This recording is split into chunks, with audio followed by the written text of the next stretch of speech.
dapat siguro hanapin ko si Lorenzo. Bayaran ko yung utang ko sa kanya para makuha ko ulit yung anak ko. Ang gusto ko lang naman kasi, marinig ko na tawatin niya ako ulit, Mama. Yun lang ang gusto ko. Paano kung hindi natin makita si Charity kasi ayaw na niya talaga sa atin? Hindi ko alam. Gawin niyo ang lahat para tulungan si Regina makasamang muli ang kanyang anak. Amen? Amen. Simula ngayon, si Dado na nasama sa'yo. Pero Jonas, may sarili akong driver. Mas gusto ko si Dado para nababantayan ka mabuti. Gusto ko, alam ko lahat ng ginagawa mo, lahat ng kausap mo. Malinaw? Ano ba talagang pwede kong gawin para magustuhan din ako ni Isabel? May pera ka ba dyan? Meron. Bakit? Bibili ng bulaklak. Bakit mo ba ginawa yun? Buti na lang, pinaniwalaan na di pindot lang ang pakpak mo. Ang dami nating nalikot. Tignan ninyo. Oo, ang galing-galing nyo naman dalawa. At saka yung gimmick mo, yung pakpak na nilabas mo kanina. Naku, parang gulat na gulat lahat ng mga tao. At hindi lang yun, dahil sa ginawa mo, lahat sila nakinig doon sa ating salita ng Diyos na ipinahatid natin sa kanila. Alam mo, sa susunod, gawin natin ulit yan, ha? Ha? Sige po. O, sige. Ako, eto, kailangan mabilang natin to lahat. Ang dami-dami talaga. Tuwan-tuwa ako. Ngayon lang ako na naka-experience ng ganito, oh.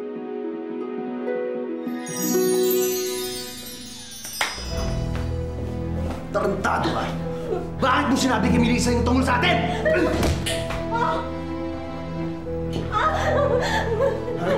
Tarantado ka, no? Ha? Hindi sinasadya! Ha?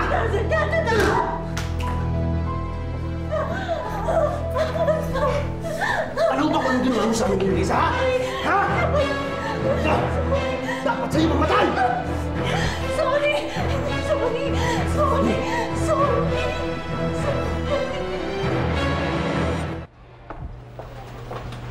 Hanggang dito ba naman? Sasama ka pa rin? Pasensya na po, ma'am. Ginagawa ko lang po ang trabaho ko.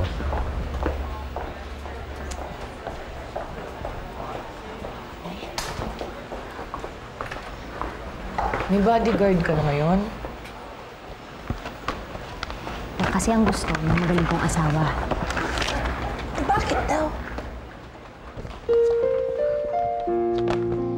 Ano sa totoo lang? Hindi ko rin alam. Ewan ko sa kanya.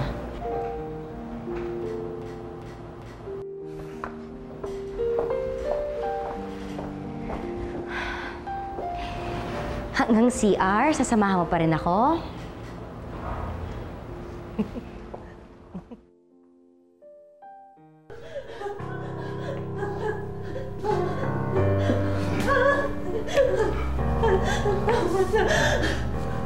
Pasalamat ka. Yan lang ang ginawa ko sa'yo. Ayoko na makikita pagmumukha mo kahit kailan! Basura ka lang, Adriana! Basura ka lang!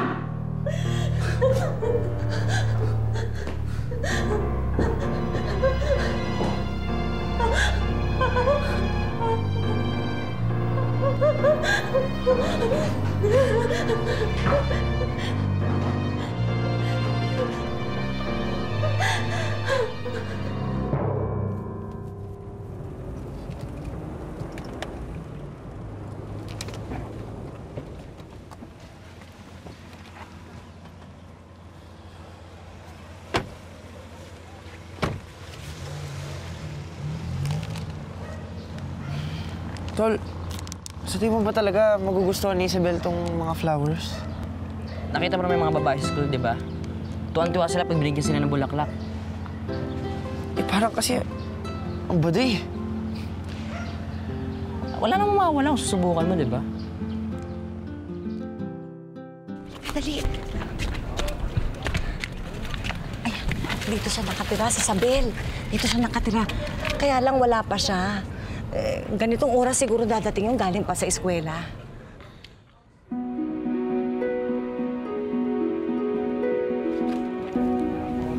Ay, ayan na. Tingnan natin. Dali. Kung marami lang dam dito.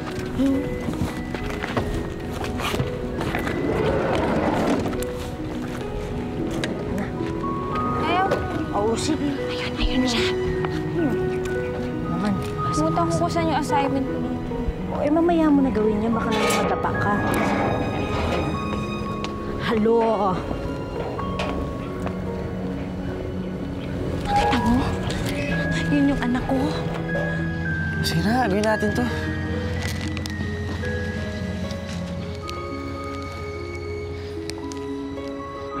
ganda-ganda niya po talaga, Nanay Rina. Manang-mana po sa inyo. Naku, talaga ba? Magkamukha kami? Opo. Naman. Magkamukha talaga kayo. Pero kayo maganda. Kayo naman eh. Pero sana makasama ko na siya, no? Nanay Rina, huwag kang mag-alala. Malapit na.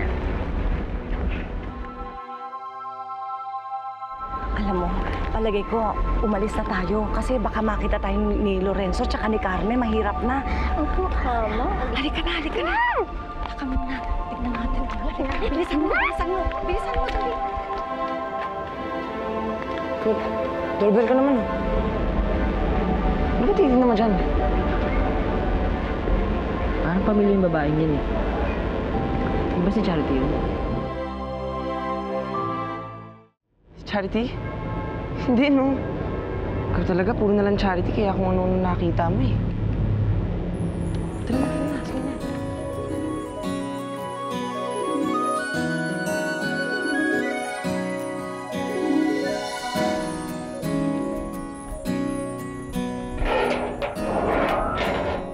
Hoy, anong kailangan nyo? Si Isabel po. Si Ma'am? Bro.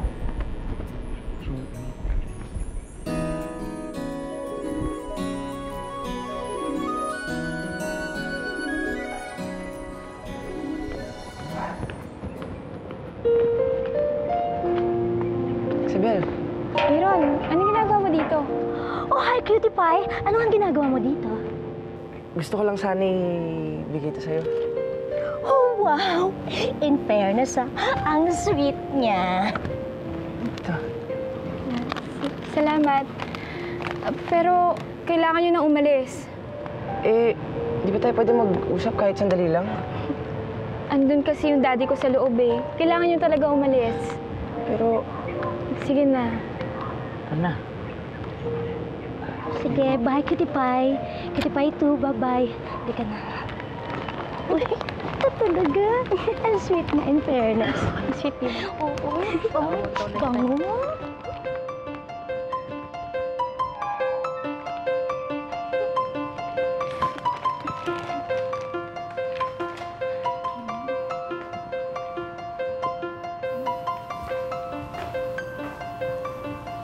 Oh, saan galing yan? Kay Yaya po yan. Opo, bigay po sa akin to ni Rigor. Akin po ito. Ang sweet po niya, no? Eh, sino yung kausap niyo sa labas? Kausap po sa labas? Wala po kaming kausap sa labas. Eh, sabi ng guard, may dumalaw daw dito, hinahanap si Isabel. Si Cutie Pie. Si Cutie Pie. Si Cutie po yung classmate ko. May tinanong lang po siya sa homework. Diba, Yaya? Opo, sir. Oh, sige, sige. Magbihis ka na, mamaya kakain na tayo. Sige po.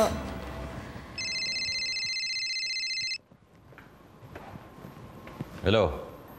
Congressman Lorenzo, bilang na mga araw mo. Sino to? Sino to? Dad? Sino yun? Wala. Nagkamali lang ng dial. Sige po.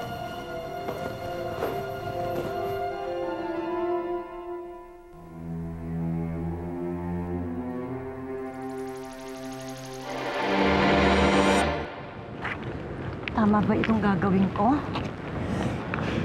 Nanay Regina, sigurado ako. Gusto na rin kayong makilala ng anak niyo. Oo nga po.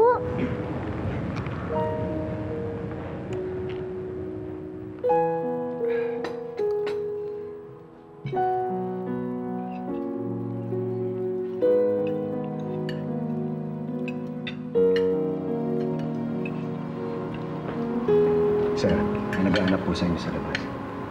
Sino daw? Si Regina po. Sino po yan, Dad? Dito muna kayo.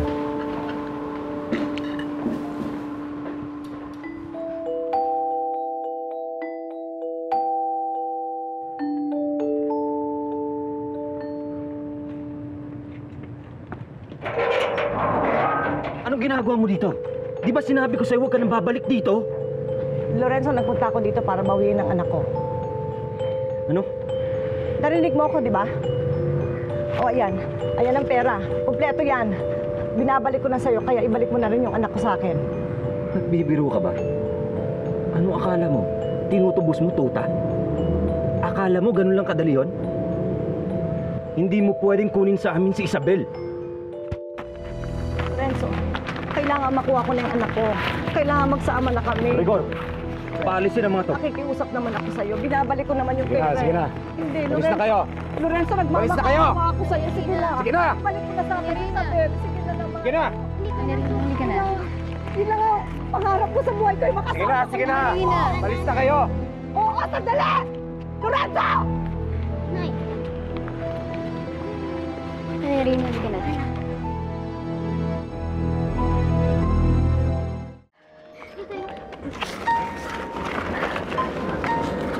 Ano ang gagawin natin?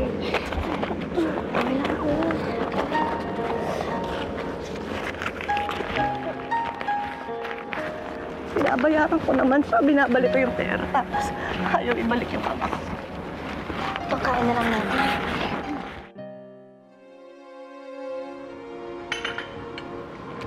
Dad, sino daw po yung dumating? Humingi ng tulong. Parang may naririnig po kaming sumisigaw. Yung kapitbahay yun. Ay, Mami, Daddy, mag-ibis lang po ako. Sige na, baka mahuli ka pa eh.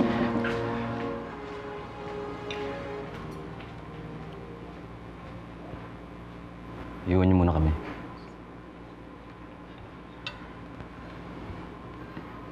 Ano daw ang kailangan ni Regina? Gusto niyang kunin si Isabel. Pilit niyang binabalik yung perang kinuha niya dati. Nahihibang na ba siya?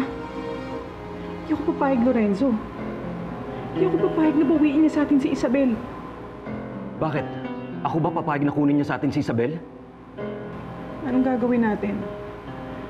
Kahit nasan tayo, nasusundan niya tayo. Eh kung umalis na lang kaya tayo, pumunta tayo sa Amerika. Doon hindi niya tayo masusundan.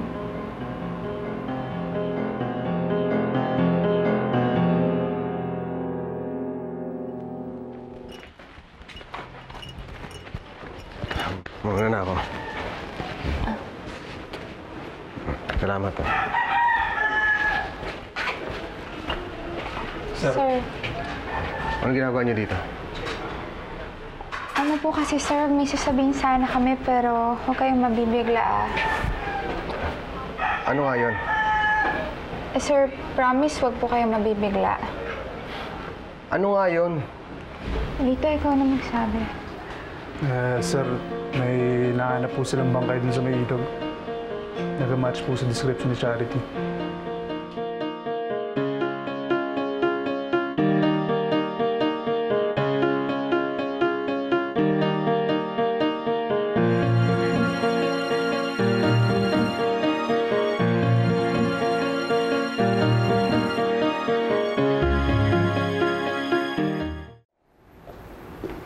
Hi, babe.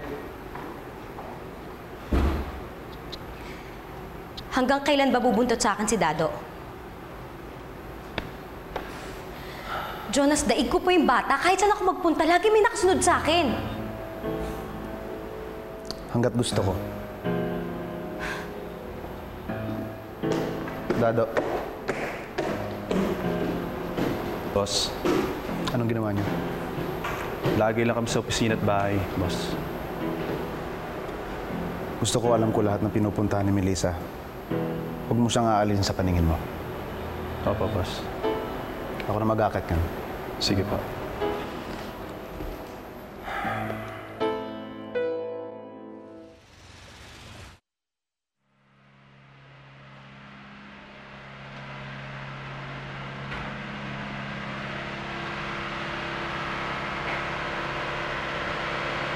Papasok ka ba?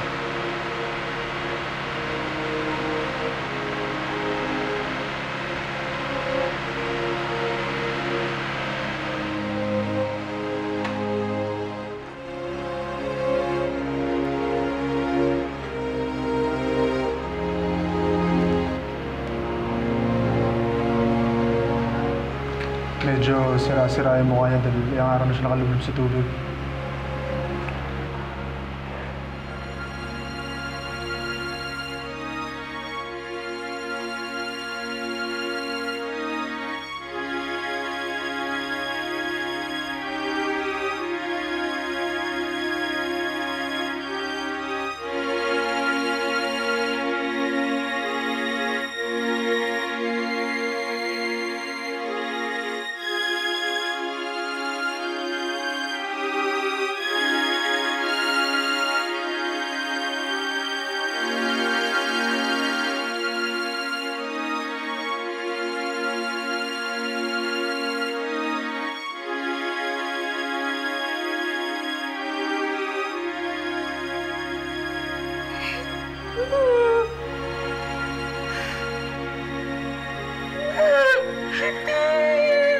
Sorry na! Ano sorry? Kasalanan mo to eh! Hindi ka nag-iisip! Ano mo na ako?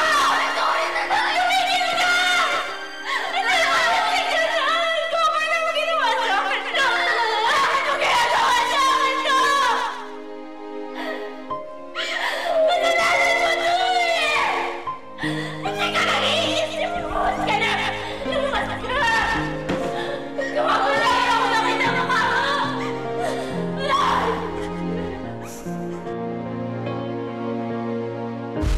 Hindi! Hindi Charity! Hindi yan ang anak ko! Hindi! Hindi!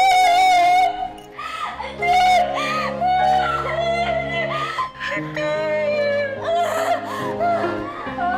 Melanie.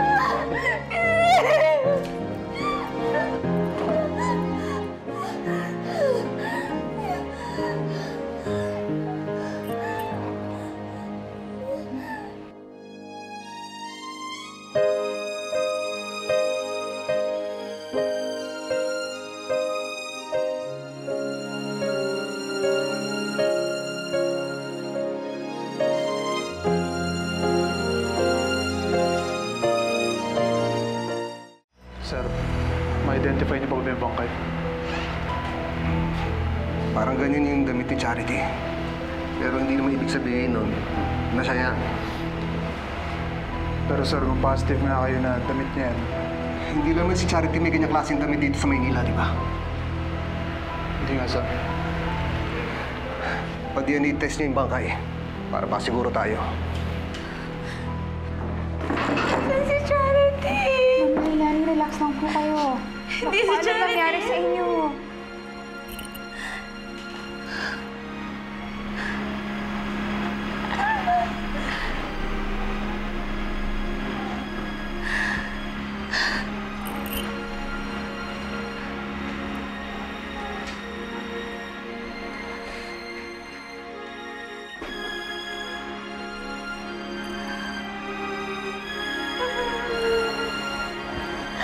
Anak ko!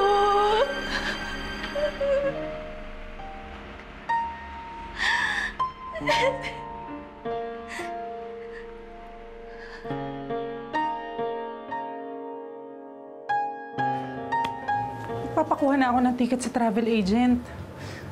Umalis na tayo dito para matahimik na tayo. Alam mo naman hindi ko pwedeng gawin yun. Hindi ko na lang pwedeng basta iwan yung trabaho ko. Eh, paano si Regina? Paano ko sabihin niya kay Isabel ang totoo? Anong gagawin natin? Huwag kang mag-alala. Parati naman may kasama si Isabel. Nandyan yung kanyang yaya. May bodyguard siya. Hindi siya pwedeng lapitan ng kung sino-sino lang.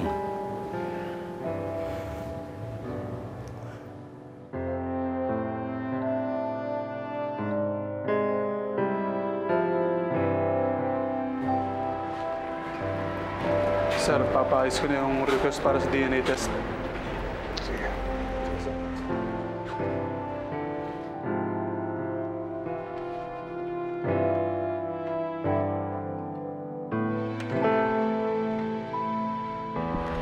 Sigurado ka okay ka na?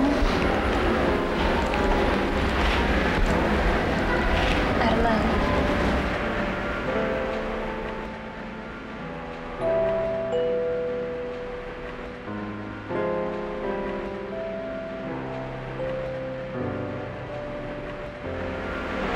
Arman.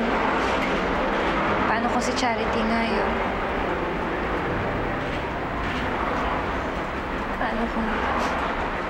Paano kung patay na yung anak natin?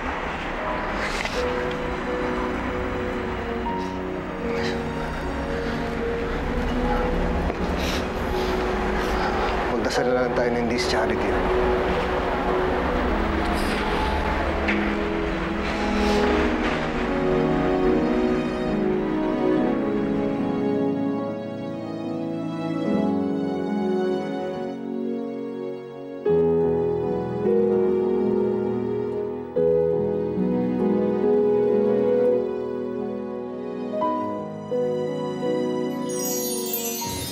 dito?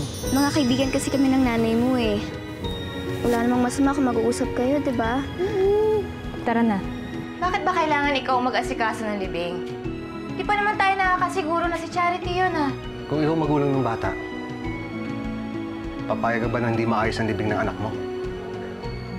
Hindi pwedeng malaman ni Isabel ang totoo. Pero hindi ba mas mabuting malaman niya na lang sa atin kaysa kung sino-sino pa magsabi sa kanya na hindi natin siya tunay na anak? Hindi niyo ako tunay na anak. Isabel! Saan ka pupunta? Huwag kang tumakbo, Impacta. Wala ka na pawala sa akin ngayon.